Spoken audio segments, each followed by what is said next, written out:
welcome back to my channel. I hope you've all had a great week. So I haven't done a creative makeup tutorial in a while, and I do know The Lion King is coming out in New Zealand cinemas and I'm so excited. It is like a revamp of the old cartoon movie that was released back in 1994 when I was born. And who doesn't love The Lion King? So I thought I would do a Lion King creative look today. I hope you guys like this. If you do, then don't forget to give it a thumbs up and don't forget to subscribe to my channel. I upload every Monday at 8:30 AM New Zealand time. Sometimes it changes. But anyway, I hope you guys like this tutorial. I'm wearing a top. I know it looks like I'm not.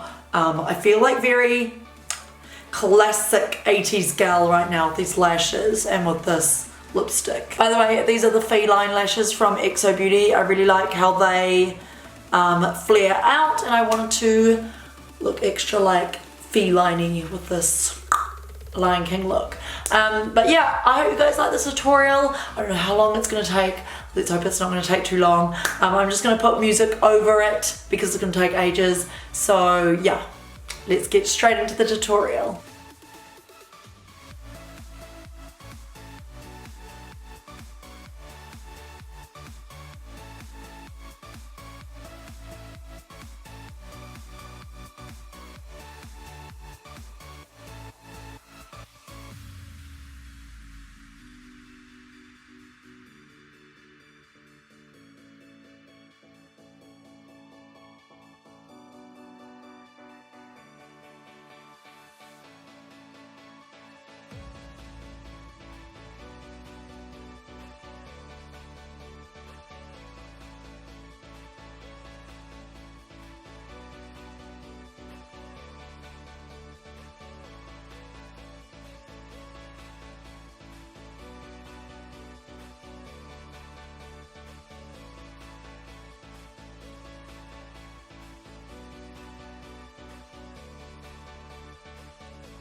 So that's the end of the Lion King makeup tutorial. I hope you guys like this look. I really like the way it turned out, and it actually didn't take me that long to do. It only took me like an hour and a half maybe, which is so good for a creative makeup look. Yeah, I really like it. I don't want to take it off now. If you guys do recreate this, then don't forget to tag me on Instagram. I'd love to reshare your recreations and share this video. It would mean so much to me. And don't forget to subscribe to my channel. If you guys have seen the Lion King movie, then let me know down below in the comments, because I want to see it probably this weekend. I love the Lion King so much. I hope you guys have a great week, and I'll see you in my next week's video. Bye.